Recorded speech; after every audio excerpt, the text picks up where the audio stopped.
안녕하세요, 원터입니다. 지난 영상에서 말씀드렸던 여행 불편 사례에 대해서 말씀을 드려볼게요. 오늘 제가 주로 말씀드릴 내용은 유튜브 아는 변호사님께서 2024년 10월 달에 다녀오셨던 그 서유럽 패키지에서 불편함을 겪었던 내용들을 영상으로 올려주셨던 거를 토대로 해서 말씀을 드려요. 아는 변호사님에 대해서 아시는 분들도 많으실 거고 모르시는 분이 계시다면 거기 아는 변호사님 채널에 들어가셔서 찾아보시면 여행 관련돼서 3편이 있습니다.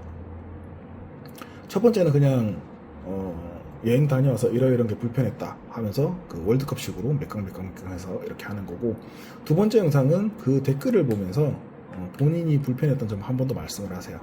세 번째는 뭐냐면은 그 여행사를 소송을 합니다. 요것까지 제가 다 설명을 드릴게요. 그리고 그 불편함을 얘기하기 앞서 그 패키지에 인솔자가 동행을 했는지가 되게 궁금한데, 동행을 하신 것 같아요. 근데 인솔자가 별로 한 게 없더라고요. 얘기 들어보면 인솔자가 갈 필요 없는 상황이었고 인솔자가 가서 한 게 아무것도 없더라고요. 인솔자는 뭐냐, 한국 공항에서 시작을 해서 한국 공항에서 끝납니다. 이게 여행이죠. 그때부터 같이 하는 게 인솔자입니다. 인솔자가 현지 가서 하는 제일 큰 거는 뭐냐, 가이드와 일정 조율입니다. 물론 일정이 다 짜져 있지만 날씨에 따라서 못할 수도 있으니까 앞뒤로 바꾸고, 루트에 따라서 이걸 먼저 하고 이거를 뒤로 빼고, 그리고 식당을 예약을 했는지 그런 부분들을 가이드와 함께 체크를 하고요. 그리고 투어를 할 때 가이드가 앞에서 끌고 가면 보통 인솔자는 뒤에서 밀고 갑니다. 여행을 해보신 분들은 알 거예요. 인솔자랑 같이 다녀보신 분은. 근데 이번에 만약에 인솔자가 있었다면 그 인솔자는 아무것도 안 한 거예요. 아는 변호사님 말씀을 따르면. 자, 이제 불편하신 거에 대해서 얘기를 해볼게요. 일단 아는 변호사님께서 패키지를 선택을 하신 게, 제가 어떤 분들이 패키지를 이용하면 좋은지에 대해서 올린 영상에서 말씀드렸던 그거를 딱 지키신 분이에요. 자녀 2분, 제가 얘기했던 것들 생각을 해보세요.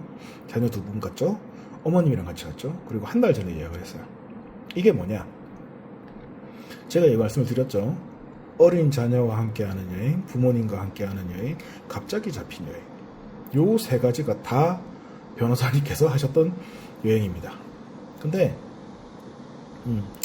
패키지라는 거를 정말 그 부합하게 딱 선택을 하셨는데, 문제는 가이드 때문에 미래의 고객님이 없어진 거죠. 가이드가 개판을 쳐서요. 제가 이런 개판이나 뭐 이런 얘기를 잘 안 하고 싶은데 가이드 얘기를 하면 어쩔 수가 없이 계속 나와요. 자, 일단은 짚어보죠. 자, 그 패키지 같은 경우에 불특정 다수가 남녀노소가 선택을 하는 여행입니다. 근데 신혼부부가 꼈어요. 낄 수 있죠. 신혼여행 패키지를 안 하고 신혼부부가 꼈어요. 낄 수 있어요. 그러면은 이 사람들을 신혼부부로 대해야 되냐, 아니면 일반 고객으로 대해야 되냐, 여러분들 생각은 어떠실지 모르겠는데 저는 일반 고객으로 대해야 된다고 생각을 해요. 근데 이 가이드가 신혼부부라고 더블룸을 줘야 된다고 해서 방을 그렇게 배정을 해줘요. 저도 방 배정에 대해서 얘기를 하면 조금 저도 찔리는 부분이 많은데, 더블룸 배정까지는 좋다 이거예요. 근데 왜 화가 났느냐, 왜 불편하셨느냐, 요게 뭐냐면은 커넥팅룸입니다. 커넥팅룸 아시는 분들 아실 텐데 제가 잠깐 설명을 할게요. 커넥팅룸은 방 중간에 보면은 문이 있어요. 방 가운데 옆에 방이랑 그 사이에 벽에, 그거를 열면 문이 보여요. 근데 반대쪽 방에서도 그 문을 열면 두 방을 왔다가 복도가 아닌 그 문을 통해서 왔다 갔다 할 수 있어요. 그러니까 보통 가족들이나 아니면 친구들끼리 갈 때 복도에서 왔다 갔다 하면 이제 불편하니까 키도 갖고 나가야 되고 막 이러니까 불편하니까 그냥 편하게 열어놓고 이렇게 가족들끼리 막 싸요. 저도 물론 앞에 영상에서 필리핀 세부를 갔을 때, 저희 처가 식구들하고 갔을 때 커넥팅룸을 썼습니다. 근데 제가 왜 찔렸느냐, 패키지 가시는 분들한테는 이걸 설명을 안 드렸어요. 근데 단독을 가면 제가 직접 다 루밍을 짜거든요. 그러면 누가 누구랑 자고 누가 누구랑 가족이니까 이거를 커넥팅룸이 있으면 이쪽으로 배정하고 막 이런 걸 제가 직접 짜요. 근데 패키지는 제가 여지껏 그런 설명을 안 했다 보니까, 왜냐, 항상 제가 따라 나가면 이렇게 제가 직접 했으니까 신경을 안 썼던 거죠. 근데 변호사님 영상을 보면서 저도 많이 반성을 했어요. 이렇게 다음부터는 이렇게 해야겠구나. 이 커넥팅룸을 왜 불편했느냐는 영상에 보시면 아실 거예요. 제가 영상을 링크를 하거나 이렇게 하지 않는 이유는 변호사님의 동의를 구하지 않고 제가 그 영상을 보고 화가 나가지고 이렇게 영상을 만들기 때문입니다. 변호사님 말에 따르면 신혼부부가 방을 더블룸을 써요. 그 옆에 방은 아이들이 써요. 그리고 커넥팅룸이 아닌 다른 옆 붙어있는 방에는 어머님과 변호사님 씁니다. 여기서 첫 번째 가이드가 잘못했다라는, 첫 번째라기보다는 가이드가 잘못한 게 나오죠. 왜 잘못했느냐, 신혼부부가 밤에 뭐 하겠어요. 여러분들 상상에 맡깁니다. 얘기를 하든 뭘 하든 간에 아이들 옆에 있잖아요. 그 벽은 가벽입니다.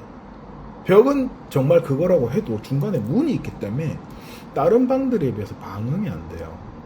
그러면 아이들보다, 만약에 방을 진짜 그렇게 주려고 했다면, 가이드가 머리가 있다면 아이들한테 그 방을 줄 게 아니고,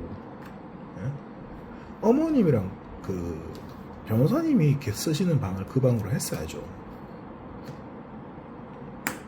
제일 베스트는 뭐냐면, 아이들과 어머니와 변호사님이 그 커넥팅룸을 쓰고, 그 두 방을 쓰고, 신혼부부를 다른 방을 줬어야 됩니다. 그 신혼부부들이 꼭 더블룸을 썼어야 할까요? 신혼부부라서 더블룸을 써야 된다, 부부니까 더블룸을 써야 된다, 이런 법이 없잖아요. 그분들은 일반 관광객이에요. 신혼부부라는 타이틀을 달 필요가 없는 관광객이에요. 근데 자기네들이 꼭 더블룸을 원한다. 근데 그 더블룸이 거기 하나밖에 안 남아있었다. 그러면 가이드가 그걸 했어야죠. 호텔에 요청을 해가지고 트윈룸을 붙여달라고 하면 붙여줘요. 그렇게 해서 방을 만들어줬어야죠. 가이드 잘못했죠. 정말 잘못한 거예요, 이거는. 그리고 특이사항이 있으면 다 같이 모여있는 상황에서 말씀을 하셔야죠. 자, 그 변호사님이 불편했던 이유가 뭐냐면, 식사를 하러 지나가는데 가이드가 지나가더래요. 그러면서 병원 간대요. 그러고 나서 지나갔어요. 그게 왜 잘못이냐면, 이거는 앞뒤 상황을 알아야 돼요. 앞에 그 전날 교통사고가 났답니다. 투어 차량이 다른 차량과 교통사고가 났어요. 교통사고는 아실 거예요. 그 당일날은 잘 안 아파요. 정말 뭐 뼈가 부러지고 이러지 않는 이상은 당일날은 안 아파요. 그 다음날부터 아픕니다. 근데 교통사고 날 수 있다고 그것까지 이해를 하셨어요, 변호사님이. 근데 그 뒷날부터 대처가 너무 엉망이라는 거죠. 자, 투어를 진행을 못하고 아프니까 병원을 가야 된다. 그러면 어떻게 가이드가 설명을 했어야 될까요? 그렇게 다니지 말고, 몇 시에 투어를 하러 갈 거니까 모여라라고 이미 그 공지가 돼 있을 거 아니에요. 그럼 그때 모였을 때 아프신 분들은 병원을 가시고, 안 아프신 분들은 투어를 진행하겠습니다, 이렇게 얘기를 해야 되는 게 맞는 거죠. 근데 만약에 너무 급해서 가이드가 그렇게 했다, 그러면 지나가다가 그분을 만났어요. 그러면 서서 얘기를 해야죠. 다 같이 그 4명의 식구들을 다 같이 못 볼 경우에는 그분 대표자님한테만 얘기를 해도 크게 문제는 안 되지만, 그거를 본인이 해야 되는 걸 대표자님한테 부탁을 하는 거죠. 그러면 거기에 대해서 부탁한다라고 요청을 해야 되는데, 그런 거 없이 그냥 지나가면서 그냥 대충 얘기한 거예요. 그러니까 변호사님, 나 같아도 모르겠어요. 변호사님도 뭐라고 생각했냐면, 너 병원 갈 거면 따라오고 아니면 말어, 이렇게 느끼셨대요. 저도 그렇게 느꼈을 것 같아요. 그리고 그거에 대해서 투어를 못하게 되면 어떻게 되느냐라고 문의를 했을 때 투어를 못하면 그냥 관광지 날리는 거다라고 얘기를 하니까 변호사님은 그러면 창고 투어를 진행을 하겠다라고 하셔가지고 창고 투어를 진행을 하려고 하는데 동의서라고 주더랍니다. 여러분들 이 여행을 하실 때 동의서 절대 사인하지 마세요. 왜냐면은 이 동의서에 사인하는 순간 모든 게 다 여행사는 면책이 됩니다. 자, 지금처럼 변호사님이 이렇게 참고 투어를 하겠다라고 했을 때 여기서 그냥 사인을 했다. 그럼 어떻게 되냐면요. 한국 들어와서 아픈 거 아무 보상이 안 돼요. 근데 변호사님은 어떻게 했냐. 너무너무 잘 알고 계시는 분이니까 거기서 바로 변호사 수정을 하셨어요. 몸이 아프지만 참고 투어를 하겠다. 다만 이후에 발생하는 모든 것들은 그거에 대해서 발생한 것들에 대해서는 비용을 청구를 하겠다라고 그렇게 해서 동의서를 작성을 하고 그 흔들리는 차 안에서 고치셨대요. 그렇게 하지 않으면 교통사고 후유증이 무섭잖아요. 계속 아프잖아요. 그거 한국에서 병원 가셔도 보험 보상 못 받아요. 그러니까 그거 사인하실 때 사인하라고 나눠준다고 무조건 사인하지 마세요. 읽어보시고 재촉을 하더라도 읽어보시고 아니면 사인하지 마세요. 사인하지 말고 투어를 하시고 그냥 변호사님 상황이다. 사인하지 말고 투어를 하시거나 아니면 변호사님처럼 즉각적으로 이렇게 바꾸셔가지고 사인을 하셔야 돼요. 안 그러시면은 문제가 생깁니다. 그리고 유사 쇼핑에 대해서도 말씀을 하셨는데 유사 쇼핑은 같은 일행들이 얘기를 하면 갈 수는 있어요. 주변의 쇼핑센터라든지 뭐 변호사님께서 얘기하신 거는 발사믹 식초인데 발사믹 식초를 누가 사자고 얘기했다면 문제가 아니에요. 근데 저 두 번째 세 번째 얘기를 하면은 그거는 가이드가 임의로 한 겁니다. 그러니까 그거는 정말 잘못된 거예요. 왜 잘못됐냐? 3인 상품이에요. 근데 왜 쇼핑을 하는 거죠? 그것도 손님들이 가자고 한 것도 아닌 거를 갖다가 미친 거죠. 정말 미쳤다라고밖에 말을 못 하겠어요. 그러니까 또 한 가지 더 미친 건 뭐냐면 계속 미쳤다라고 얘기를 할 거니까 그냥 이 가이드는 미친 겁니다. 그냥 점심 식사 그러니까 관광지를 하나를 더 보고 점심 식사를 하러 가야 되는 상황인데 그 점심 식사를 하는 그 식당을 가기 위해서 관광지를 거의 훑듯이 지나가요. 앞에서 설명을 하는 게 아니고 그냥 여기가 뭡니다 하면 쑥 지나갔대요. 그리고 식당을 갔는데 식당이 문을 안 열었대요. 이게 뭘까요? 그러면서 변호사님이 어머니가 말씀을 하셨대요. 뭐라고 말씀을 하셨냐면 식당 문 열었는지 확인도 안 했냐고. 조금 아이가 때를 쓰듯이 이게 이 표현이 맞나 모르겠네요. 그렇게 얘기를 하셨대요. 조금 이제 아유 식당 예약도 안 하고 확인도 안 했냐고. 문 여는 거 확인도 안 했어요. 그랬더니 매일 열려 있어서 문 열 줄 알았죠. 이게 뭐냐면 이게 미친 포인트입니다. 이게 뭐냐면 가이드가 예약을 안 했다라는 거예요. 유럽에서 그것도 동남아도 아니고 동남아 패키지를 가도 식당은 다 예약을 합니다. 식사가 다 정해져 있고 하물며 유럽에서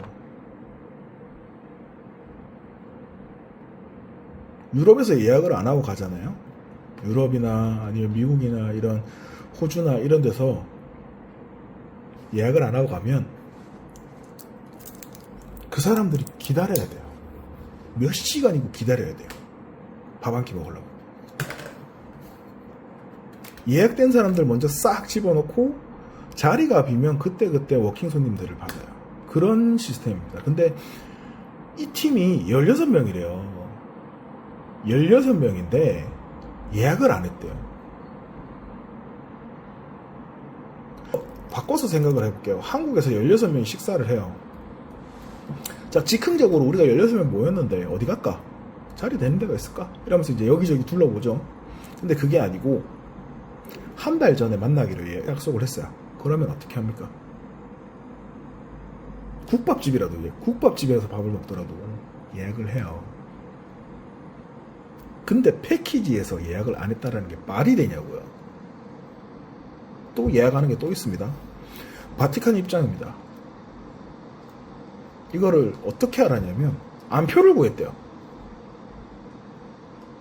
정신이 제대로 박힌 가이드면 안표 구입 안 합니다.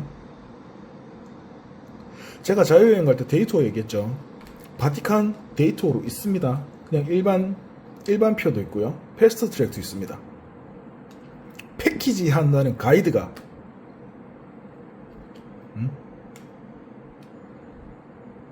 회사에서 잘못한 걸까요? 아니면 가이드가 잘못한 걸까요? 그것도 안표가 안 쌉니다. 안표가 더 비싸요. 근데 여기서 더 황당한 일이 발생을 하죠. 16명이 가는 팀인데 표를 12개만 구했대요. 그래서 변호사님 가족을 30분 뒤에 입장하라고 세워놓습니다. 황당하죠. 근데 더 황당한 일이 발생을 해요. 뭐냐? 그 4명이 서서 줄을 서서 기다리는데 외국인 관광객들이 뒤에서 있으니까 가이드가 선심 쓰듯이 먼저 가라고 합니다. 왜요?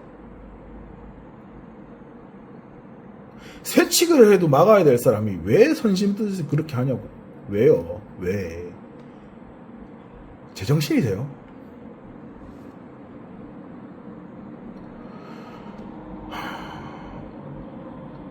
자, 마지막에 황당한 일이 또 있습니다.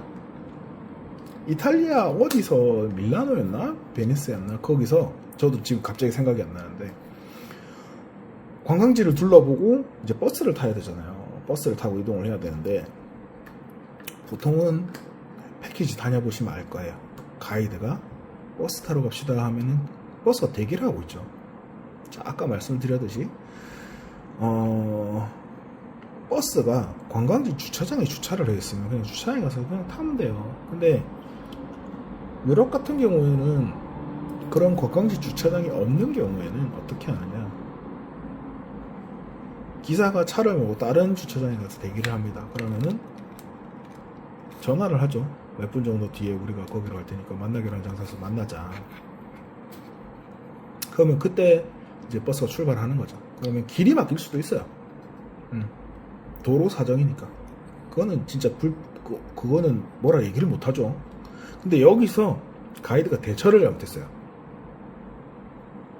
뭐냐? 자, 길이 막혀서 30분 늦을 수도 있어요. 손님들도 그거에 대해서 설명을 하고 하면 이해를 해요. 그리고 충분히 앉아서 쉴 수 있는 공간이 있으면 뭐 카페가 있다 이러면 들어가서 뭐 차 한잔 하시면서 기다려주세요. 제가 뭐 차를 못 쏴드리지만 그래도 앉아서 기다려 주십시오. 오면 예 말씀드릴게요 라고 얘기를 하면 돼요. 그리고 대충 어느 정도 걸립니다 라고 얘기를 하면은 손님들이 판단을 할 거 아니에요. 근데 가이드가 언제 도착한다고 얘기를 안 해요. 변호사님 말은 30분 넘게 30분인가 40분인가를 길바닥에서, 유럽 다녀오신 분들은 아실 거예요. 유럽 인도가 얼마나 좁은지. 2명이서 제가 지금 이 옷 사이즈가 115입니다. 저 같은 사람 2명 같이 못 가요. 그 정도로 좁습니다. 근데 그 길바닥에 손님들을 40분 동안 세우는 거예요. 미친 거죠. 미쳤다라고 밖에 표현을 못해요. 더 이상 표현할 수 있는 게 더 심하게 표현할 수 있는데 덜 심하게는 표현을 못하겠어요. 저는.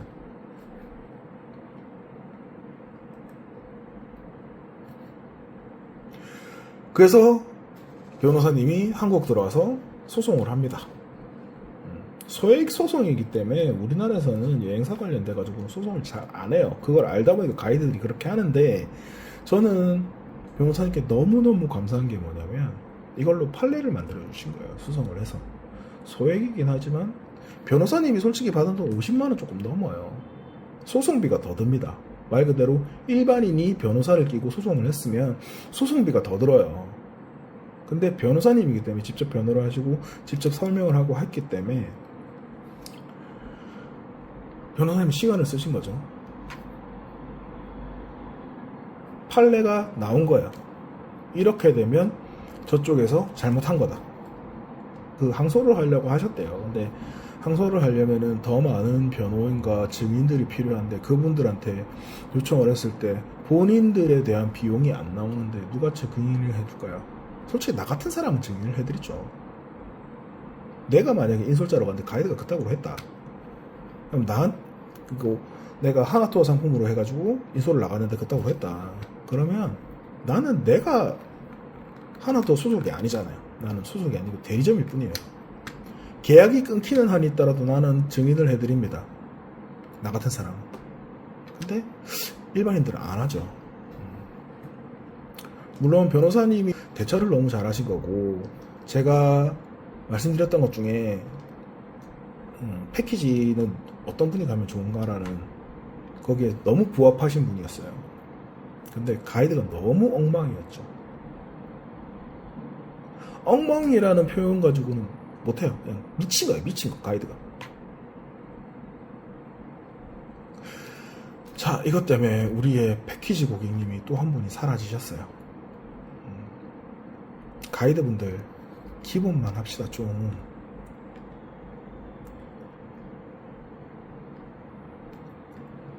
본인들이 기본을 했으면 이분은 패키지에 대한 생각이 좋았을 거예요. 그러면 다음 여행도 패키지를 가시겠죠. 그러면 고객님이 늘어나는 거예요. 근데 본인이 잘못하는 바람에 패키지 고객이 사라집니다. 이게 얼마나 많은 일들일까요? 전 세계에서 이런 일들이 일어나고 있는 거죠. 그러다 보니까 패키지가 없어집니다. 그러면 가이드분들 일자리 없어져요. 매번 하는 얘기죠. 그러니 제발 기본만 좀 합시다. 제발. 그래야 패키지 시장도 있고 가이드님 여러분들 직장도 있습니다. 그러니 기본만 합시다. 자, 변호사님 얘기는 여기까지 하고요. 다른 얘기 하나 할게요.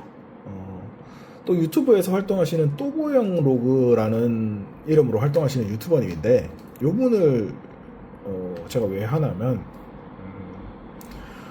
이분은 무드 투어 때문에 좀 황당해서 영상을 올리셨더라고요.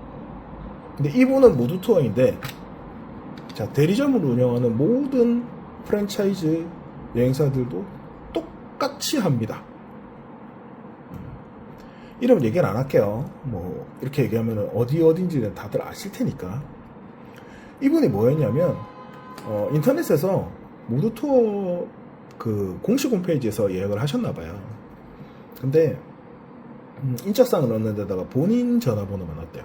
5분인가 4분 가시는데 6분 가시는데 본인 전화번호를 싹 넣으셨대요. 그렇게 예약이 가능합니다. 근데 전화번호를 요즘에는 왜 넣느냐, 그런 하나투어나 무드투어나 이런 공지사항들 그리고 상품에 대한 내용들이 필요한 내용들이 핸드폰 카톡으로 옵니다. 카톡이나 문자나 이런 걸로 옵니다. 전화번호를 넣으시면. 그래서 그분이 전화번호를 각각 전화번호를 바꾸려고 공식 센터에다가 전화를 합니다. 근데 연결이 안 돼요. 해보신 분들 아실 거예요. 정말 미치도록 연락이 안 되죠. 그래서 인터넷에서 찾아봤더니 다른 번호가 있더래요. 뭐라고 적혀있느냐, 무드투어 공식 인증센터. 이건 하나투어에 쓰는 내용인데 무드투어는 뭐라고 쓰는지는 제가 무드투어 잘 안 찾아봐서 모르겠는데 그런 식으로 전화번호랑 카카오톡 있더랍니다. 그래서 이제 그쪽으로 연락을 한 거죠. 그랬더니 대뜸 하는 얘기가 이렇게 바꾸고 싶어서 연락을 드렸습니다. 그랬더니 그걸 취소하고 그럼 제가 다시 예약 도와드릴게요. 그럼 제가 해드릴 수 있습니다. 라고 얘기를 한 거죠. 황당한 거죠. 이런 경험 있으실 거예요. 이게 왜냐면 자, 거기는 대리점입니다. 대리점들이죠.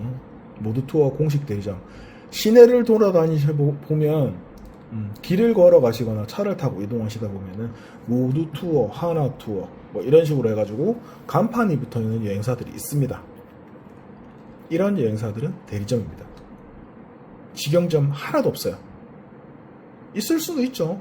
있을 수도 있는데 제가 아는 한 거기는 직영점을 운영하는 것보다 대리점을 운영하는 게 오히려 더 비용이 저렴하기 때문에 대리점을 운영을 하고 있습니다. 그런 대리점인지 직영점도 있을 수 있으니까 구분하는 방법을 알려드릴게요. 간판을 자세히 보시면 조그만한 글씨로 무슨 여행사라고 되어 있습니다.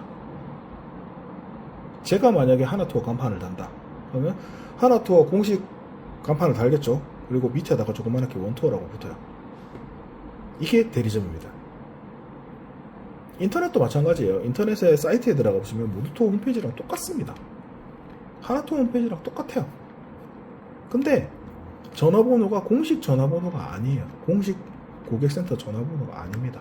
본인들 전화번호 올려주는 거죠. 네, 인터넷 대리점입니다. 제가 이걸 왜 얘기를 하냐면, 이게 왜 잘못됐다고 얘기를 하냐면, 잘못된 거예요. 본인들 돈 벌려고 제대로 된 예약을 취소를 시키고, 본인 쪽으로 넣는 거예요. 그게 잘못됐다라는 거죠. 손님이 원하는 건 그게 아니고, 이렇게 할 수 있는 방법이 뭐냐라는 거예요. 그 방법을 알려드려야죠. 본인이 못하면, 왜 대리점 못하는가? 대리점은 대리점에서 예약한 것만 볼 수 있어요. 여행사 A가 있고 B가 있고 C가 있습니다. 그리고 하나투어가 있죠. 그러니까 제가 하나투어 계속 얘기하는 이유는 아시죠? 자, 그럼 모두 다 셋 다 하나투어 대리점인 거죠. A의 손님이 예약을 했어요. 근데 문제가 생겨가지고 제가 C에다 전화를 해요. 그러면 못 봅니다. 모릅니다. 근데 내가 A에 예약을 했어요. 근데 하나투어에 본사에 전화를 했어요. 본사는 볼 수 있습니다. 보는데 수정은 A에다 하라 합니다.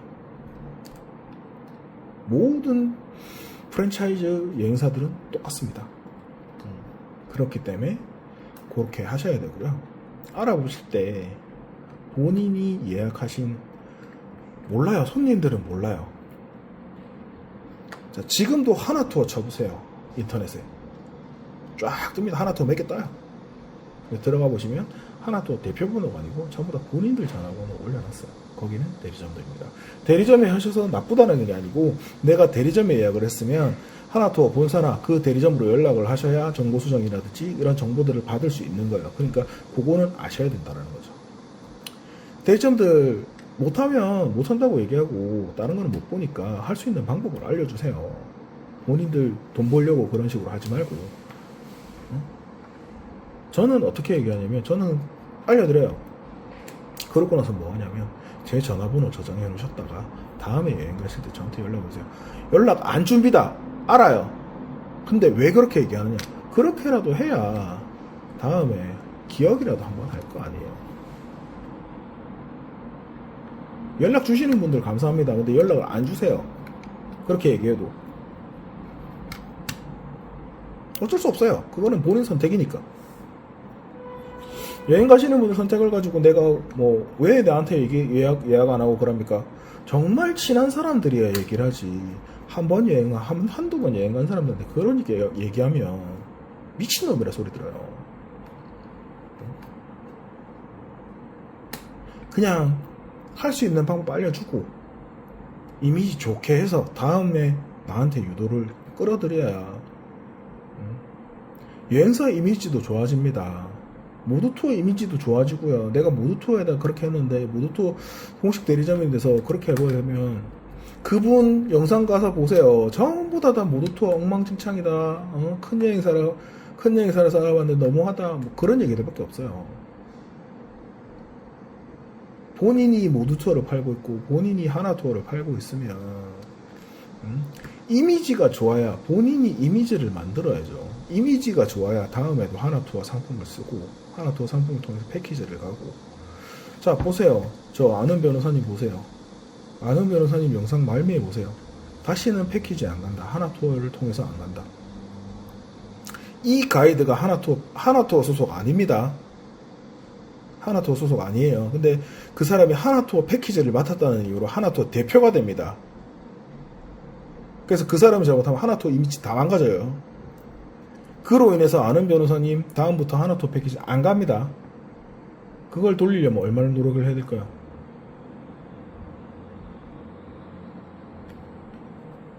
가이드님들 그리고 대리점들 꼭 생각을 해보세요. 내가 지금 판매하고 있는, 내가 지금 행사하고 있는 손님들한테 어떤 이미지를 심어줘야 되는지. 그냥 어차피 안 볼 사람이니까 개판쳐도 모르겠지. 정말 그렇게 생각하지 마세요. 이제는 너무나도 많은 방법들이 있기 때문에 패키지 안 갑니다. 가이드 안 써요. 그러니 꼭 생각하시고 그런 거 염두에 두시고 상품을 판매하든 가이드를 하시든 그렇게 하십시오. 자, 오늘은 여기까지 하고요. 영상 말미에 늘 하는 얘기 있죠? 여행에 관해서 궁금하신 점은 댓글 달아주시면 제가 다음 영상을 만들 때 주제로 삼아볼까 합니다. 그리고 여행 상품 관련된 문의는 제 채널에 있는 메일로 남겨주시면 상담 및 견적 드리겠습니다. 오늘도 영상 끝까지 봐주셔서 감사합니다.